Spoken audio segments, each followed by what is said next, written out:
ఇవన్నీ చేసి తెలంగాణ సాధించుకొచ్చి అష్ట కష్టాలు పడి గత 25 సంవత్సరాలుగా ఒక యజ్ఞంలాగా దీన్ని తీసుకొని పోతా ఉంటే కాంగ్రెస్ పార్టీ నాయకులు మాట్లాడతారు అధ్యక్ష. కేసీఆర్కి పిండం పెడతాం, ఇవన్నీ చేసినందుకు నాకు పిండం పెట్టాలా? ఈ తిప్పల పడ్డందుకు ఆ పిండం పెట్టాలా? మీ వల్ల కాని పని మీ నాయకులు ఎంతరో మంది ఎన్ని చూపి పారిపోయినటువంటి తెలంగాణ ఉద్యమాన్ని నేను భుజానేసుకొని అనేక కష్టాలు పడి దీక్షలు చేసి చివరికి నా చావు మీద తెచ్చుకునేంత ప్రయత్నంలో తెలంగాణ తెచ్చిపెడితే మీకు పిండం పెడతామంటే ఎవరు హర్షిస్తారు అధ్యక్ష? ఇదేనా సంస్కారం?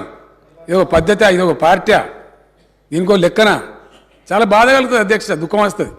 ఎందుకంటే ఏందండి నాకు అర్థం కాదు. ఇది పూర్తి ఎటుపడతాడు నోరుంది కదా అని విచ్చలవిడిగా మీ పార్టీల నియంత్రణ లేకపోవచ్చండి, కానీ సంఘం చూస్తుంది కదా, సమాజం చూస్తుంది కదా. నన్ను అడుగుతున్నారు మొన్న రాహుల్ గాంధీ ఏదో ఒక మాట అందరికీ మోడీ పేరే ఉన్నదంటే 2 సంవత్సరాల జైలు శిక్ష విధించారు అధ్యక్ష.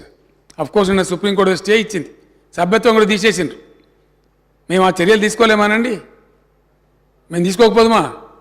మీరు ఏదో స్వేచ్ఛ కావాలి, స్వేచ్ఛ ఇచ్చినాం. మేము చాలా లిబరల్గా ఉంటున్నాం, డెమోక్రాటిక్గా ఉంటున్నాం, అన్ని రకాలుగా బాగుంటున్నాం.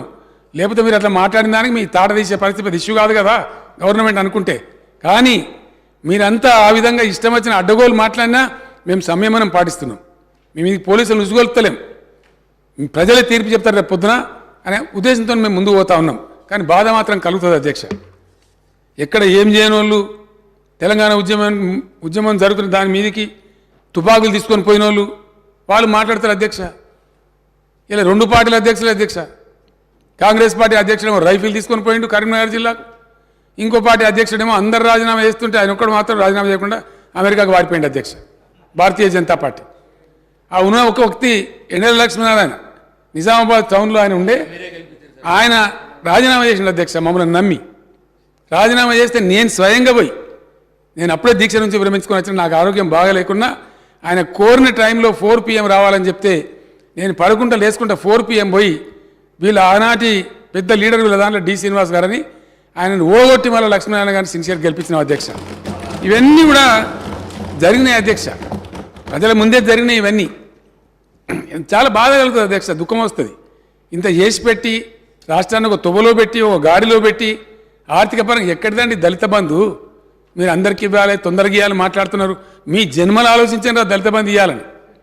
మీ ఇండియన్ నేషనల్ కాంగ్రెస్ కనుక స్వతంత్రం వచ్చిన తెల్లారే దళితుల వృద్ధి గురించి పనిచేసి ఉంటే ఇలా దళిత బంధు ఎందుకు ఇవ్వాల్సి వచ్చేదండి? దయచేసి ఆత్మవిమర్శ చేసుకోండి, మమ్మల్ని అన్నాడు కాదు. మేము ఇలా దేశానికి ఒక దిక్సూచిగా ఉన్నాం అధ్యక్ష.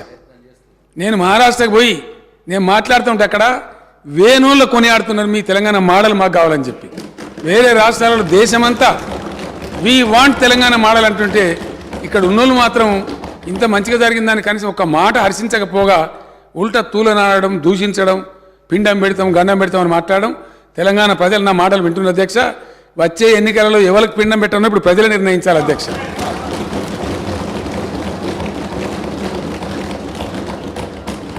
తలసరి విద్యుత్ వినియోగంలో దేశంలో నంబర్ 1 అధ్యక్ష తెలంగాణ.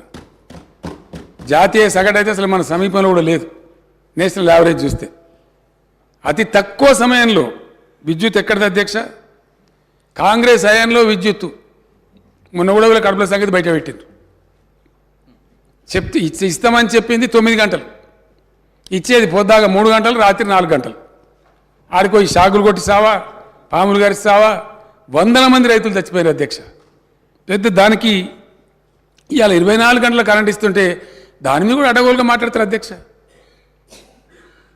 వాళ్ళకున్న అలవాట్లు ఇతరులకు ఉన్నాయనుకుంటారు. ఎంత క్రమశిక్షణ పాటిస్తే, ఎంత పటుత్వంగా పనిచేస్తే ఇండియా మొత్తంలో అధ్యక్ష దయచేసి ఒక్క పాయింట్ చాలు, ఏదైనా చూడడానికి పరిశీలించడానికి కొన్ని సరిపోతాయి అధ్యక్ష. కొన్ని సూచికలు ఉంటాయి, ఇండికేటర్స్ ఉంటాయి. అన్నం ఉడికిందా లేదని మొత్తం కుండను విసుకము, ఒక గింజను విసిస్తే దాన్ని బట్టి అర్థమవుతుంది. కొన్ని ఇండికేటర్స్ చూస్తే అర్థమైపోతుంది ఏ రాష్ట్రం సంగతి. వాకిలు చూస్తే ఇల్లు సంగతి తెలుస్తుంది అన్నట్టుగా ఎంత ఇండియా మొత్తంలో ఏ ఒక్క రాష్ట్రంలో కూడా 24 అవర్స్ పవర్ సప్లై లేదు. ఈరోజు నేను నిలబడి మాట్లాడే టైంలో no single state in India gives 24 power supply to all the sectors. అప్పుడు ఎట్లా అధ్యక్ష? కాంగ్రెస్ రాజ్యంలో పేలిపోయే ట్రాన్స్ఫార్మర్లు, వందల కొద్ది కాలిపోయే మోటార్లు ప్రతిరోజు అధ్యక్ష, ఒకరోజు కాదు. ట్రాక్టర్ కాలిపోతే పడ్డ బాధలన్నీ, ఊళ్ళోళ్ళందరూ తలా 2,000 తలా 3,000 జమ చేసి ట్రాక్టర్ మీద పెట్టి ఎలక్ట్రిసిటీ ఆఫీసుల కాడ పోయి ఎలక్ట్రిసిటీ ఆఫీసుల కాడ ధర్నాలు భయంకరమైనటువంటి పరిస్థితులు అధ్యక్ష. వీళ్ళు మాకు ఇలా పాఠాలు చెప్తామంటారు, వీళ్ళు మాకు నీతులు చెప్తామంటారు. ఇలా చాలా కష్టపడి ఈ స్థితికి తీసుకొచ్చినాం అధ్యక్ష. దీన్ని కాపాడుతున్నాం మేము. దీని మీద అపోహలు కలిగే విధంగా ఇష్టం వచ్చినట్టు మాట్లాడతారు అధ్యక్ష. ఆనాడు రాష్ట్రం ఏర్పడ్డ నాడు నేషనల్ కాంగ్రెస్ పార్టీ హయాంలో తెలంగాణ స్థాపిత విద్యుత్ శక్తి 7,778 మెగావాట్ల అధ్యక్ష. ఈరోజు తెలంగాణ ఇన్స్టాల్డ్ కెపాసిటీ 18,756 మెగావాట్ల అధ్యక్ష. అతి త్వరలో 4-5 నెలలలో దేశంలోనే నంబర్ 1గా పబ్లిక్ సెక్టర్లో స్థాపించిన number 1 ultra mega power plant ఇండియాలో నంబర్ 1 అధ్యక్ష. ఏ రాష్ట్రం సాహసం చేయలే. ఈవెన్ ఎన్టీపీసీ కూడా తర్వాత వచ్చింది. కానీ ఒక రాష్ట్ర ప్రభుత్వంగా పబ్లిక్ సెక్టర్లో తెలంగాణ జెన్కో ఆధ్వర్యంలో 4,000 మెగావాట్స్ పవర్ స్టేషన్ 30,000 కోట్లతోని మేము నల్లగొండలో దామర్చెల్లో పెట్టినాం అధ్యక్ష. అక్కడ మా ఎమ్మెల్యే భాస్కరరావు గారు, ఆ జిల్లా మంత్రి విద్యుత్ శాఖ మంత్రిగా ఉండి మా జగదీష్ రెడ్డి గారు, సౌత్ తెలంగాణలో మేము ఎంత న్యాయబద్ధంగా పోతామంటే అధ్యక్ష, కాకతాళీయంగా తెలంగాణలో ఉండే పవర్ స్టేషన్స్ అన్నీ కూడా ఉత్తర భాగంలో ఉన్నాయి అధ్యక్ష.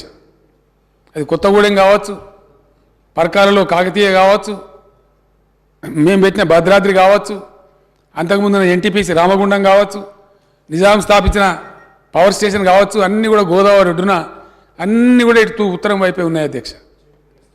ఒక పవర్ లోడ్ సెంటర్ రావాలంటే దక్షిణ తెలంగాణలో కూడా ఒక పెద్ద విద్యుత్ సంస్థ ఉండాలి. దక్షిణ తెలంగాణలో విద్యుత్ ఉందా అధ్యక్ష? లేదని కాదు. 2,444 మెగావాట్ల జల విద్యుత్ ఉంది శ్రీశైలం మీద, నాగార్జున సార్ మీద. కానీ అది హైడ్రో ఎలక్ట్రికల్ పవర్ అధ్యక్ష. అది 24 గంటలు రాదు, సంవత్సరం పొడుగుతా రాదు, నీళ్ళు అయిపోతే అయిపోతుంది. కాబట్టి పవర్ సెంటర్ కూడా దక్షిణ తెలంగాణ కూడా భవిష్యత్తులో బ్రహ్మాండంగా ఉండాలి. అక్కడ పరిశ్రమలు వచ్చినా మరొకటి వచ్చినా ఉండాలని చెప్పి అక్కడ పెట్టాలనుకున్నప్పుడు జగదీష్ రెడ్డి గారిని అతను ఫైట్ చేసి, అన్నా నల్లగొండ జిల్లాలో పెట్టండి, కృష్ణలో అక్కడ దాని పేరేందా రిజర్వాయర్ పేరు టేల్ పాండ్లో నీళ్ళు సమృద్ధిగా ఉంటాయి. 10-11 టీఎంసీలు ఎప్పటికీ ఉంటాయి. అక్కడ జీవనదిలాగా ఉంటుంది. మీరు నీళ్ళ గురించి ఫికర్ చేయకండి, మీద నెత్తి మీదనే నాగార్జున సార్ కూడా ఉంది, నల్లగొండలో పెట్టమని చెప్పి అదే పరిస్థితి మహబూబ్నగర్లో లేదు అధ్యక్ష. ఎప్పటికి ఉండే నీళ్ళు ఉండే పరిస్థితి లేదు. ఇది నాగార్జున సార్ కింద కాబట్టి నాగార్జున సాగర్లో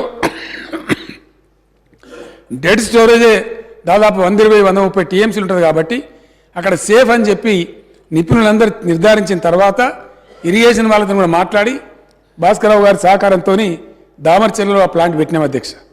ఇటీవల కాలంలో నేను మంత్రి గారు అందరం పోయి అక్కడ తిరిగినాం. చాలా హృదయానికి ఎంతో సంతోషమైంది అధ్యక్ష.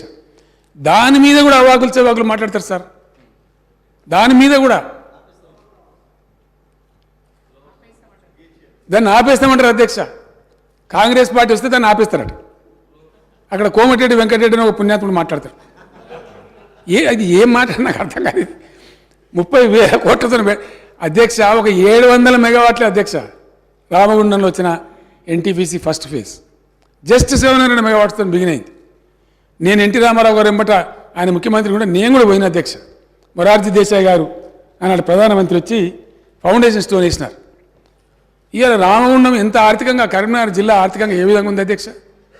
ఎన్టీపీసీ టౌన్షిప్ అంటే పెద్ద గర్వంగా చెప్పుకుంటారు అక్కడ.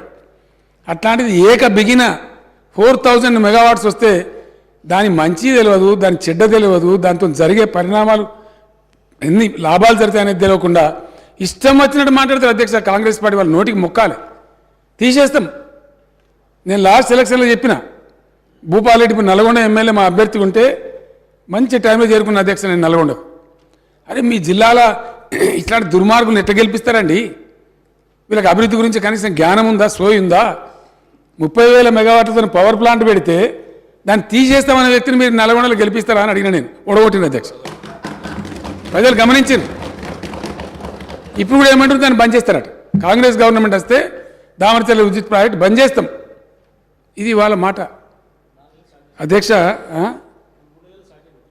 3 నెలల్లో స్టార్ట్ చేస్తున్నాం అధ్యక్ష. లెక్క ఎందుకంటే ఇప్పుడు 18,756కి చేరుకున్నాం అధ్యక్ష. ఏదైతే 25,000 లక్ష్యంగా పెట్టుకున్నామో షార్ట్ పీరియడ్లో చేరుకోబోతా ఉన్నాం. 4000 మెగావాట్ల దామరచెర్ల 3-4 నెలల్లో ఇనాగరేట్ చేసుకోబోతా ఉన్నాం అధ్యక్ష. మ్యాక్సిమం 5-6 మంత్స్లో అయితే కంప్లీట్ 4 వచ్చేస్తాయి అధ్యక్ష. అదేవిధంగా ఎన్టీపీసీ నరేంద్ర మోడీ గారు మరి ఆయన ఏం పగనో మన మీద ఏం కథనో తెలియదా, బీజేపీ వైఖరేందో, మాటలేమో పొడుగు మాట్లాడతారు. వాళ్ళ పద్ధతి చూస్తే అధ్యక్ష తెలంగాణ అనగానే ఆయనకి ఏందో ఏం దుష్మనో అర్థం కాదు. తల్లిని చంపి బిడ్డని బతికించినట్టాడు. రకరకాల వ్యాఖ్యానాలు చేస్తారు, పార్లమెంట్ సాక్షిగా మాట్లాడతారు. బీజేపీ నాయకులు వచ్చి ఇమ్మమ్మ మాట్లాడతారు, మళ్ళీ తెలంగాణ ప్రజలు ఓట్లు కావాలి అధ్యక్ష. ఎన్టీపీసీలో మ్యాండేటెడ్ అధ్యక్ష, బాధ కలుగుతుంది ఇక్కడ. ఎన్టీపీసీ పునర్విభజన చట్టం ద్వారా మ్యాండేట్ చేసింది ఎన్టీపీసీకి దట్ ఎక్స్క్లూజివ్ 4000 మెగావాట్స్ ప్లాంట్ పెట్టి అది మొత్తం తెలంగాణకి సప్లై చేయాలని చెప్పి 10 ఏళ్ల కింద చట్టం పాస్ చేస్తే ఇవాళ వరకు ఆరి లేదు, శివ లేదు, హోం లేదు అధ్యక్ష. ఏమేం కావాలో అన్ని ఇచ్చినాం, నీళ్ళ సప్లై ఇచ్చినాం.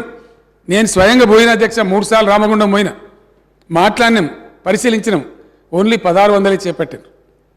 ఎందుకంటే 1600 చేపడతారు? మాకు మీద నుంచి ఆదేశం సార్, మేమేం చేస్తాం సార్? మీదే ఆదేశం వాళ్ళకి ఏమైనా జబ్బా? విద్యుత్ శక్తి దేశంలో పెరుగుతుంటే వాళ్ళని పెంచుతారు కానీ చూస్తారా అధ్యక్ష? మన కర్మానికి ఇంతకుముందు అక్బరుద్దీన్ బాయిసాబ్ చెప్పినట్టుగా దేశాన్ని ప్రగతి పదంలో పోకుండా కట్ చేస్తున్నారు అధ్యక్ష. మ్యాండేట్గా చట్టాన్ని కూడా గౌరవించే సంస్కారం లేనటువంటి కేంద్ర ప్రభుత్వం ఉండడం మన దురదృష్టం. 1600 మొదలుపెట్టిండ్రు, అది కూడా తేపగోపారి. ఇక రేపు అయిపోతుంది సార్ అంటారు, ఇక రాదు. దానికి ఇక్కడ బీజేపీ నాయకులకి వాళ్ళ డైలాగులు కాదు, వాళ్ళ మాటలు కాదు, వాళ్ళ కథలు. దీని మీద మాత్రం మాట్లాడరు. ఇక్కడ నుంచి ఎంపీలు ఉన్నారు, ఎమ్మెల్యేలు ఉన్నారు, పార్టీ వస్తూ ఉంటారు, పోతూ ఉంటారు. ఆయన వస్తాడు, అమిత్ షా ఇంకొక ఆయన తిరుగుతూ ఉంటారు. నెల రోజుల లోపల ప్రభుత్వాన్ని కూలగొడతామంటారు. ఇది ఇయ్యరాదు, ఈ కరెంటు శాతనైతే ఇది కాదు, ఇది శాత కాదు. ఇదంతా రియాలిటీ అధ్యక్ష. నేను చెప్తుండేది ఆక్రోశం, నా బాధ చెప్తున్నాను నేను. అందులో 1600 రెడీ అయింది. మరి నేను మాట్లాడిన ఏం సంగతి, మీరు ఇస్తారా సస్తారా, ధర్నా చేయమంటారా, మరొకసారి ఢిల్లీ పోయడం లేదు సార్, అవసరం లేదు. 1600 రెడీ అయింది. దానికి మాత్రం ప్రధానమంత్రి వస్తాడు అధ్యక్ష. అంకితం, జాతికి అంకితం ఇస్తామంటారు. వీళ్ళు చాలా గొప్పలు. రైల్వే స్టేషన్లో లిఫ్ట్ కూడా చేసి జాతికి అంకితం అంటారు. దవాఖానాలో లిఫ్ట్ పెట్టి దానికి జాతికి అంకితం అంటారు. ఒకటే రైలుకి అదే దాని పేరేందో రైలు, అది వందే భారత్ రైలు అని చెప్పి 100 సార్లు జెండా ఊపుతారు అధ్యక్ష. అక్కడ మాత్రం రెడీ. ఇక రాగానే మళ్ళీ మోడీ గారు వస్తారు. ఇప్పుడు బీజేపీ అంతా లైన్ గట్ట, ఎయిర్పోర్టు, పెద్ద కథ కార్ఖాన, పెద్ద ఊరేగింపు, సిటీ నిండా కటౌట్లు, దానికి మాత్రం రెడీగా వస్తారు. ఇది వైఖరి అధ్యక్ష. ఏ పార్టీ ఏం చేస్తుంది అనేది తెలవాలిగా తెలంగాణ ప్రజలకు. ఆ 1600 సచ్చో చెడో వస్తుంది అధ్యక్ష. సింగరేణి ఇప్పుడున్న 1200 కాకుండా 800లకు నేనేమన్నా పర్మిషన్ ఇచ్చినా రాబోయే 2-2.5 ఏళ్లలో అది కూడా రాబోతూ ఉంది. మరొక 6400 మెగావాట్ల ఫర్మ్ పవర్ యాడ్ కాబోతూ ఉంది. దాని ద్వారా సుమారుగా మనం ఎంచుకున్నటువంటి పవర్ 25,000 మెగావాట్ల రాష్ట్రంగా తెలంగాణ వెలుగొందబోతా ఉందని నేను సంతోషంగా ప్రకటిస్తా ఉన్నా అధ్యక్ష.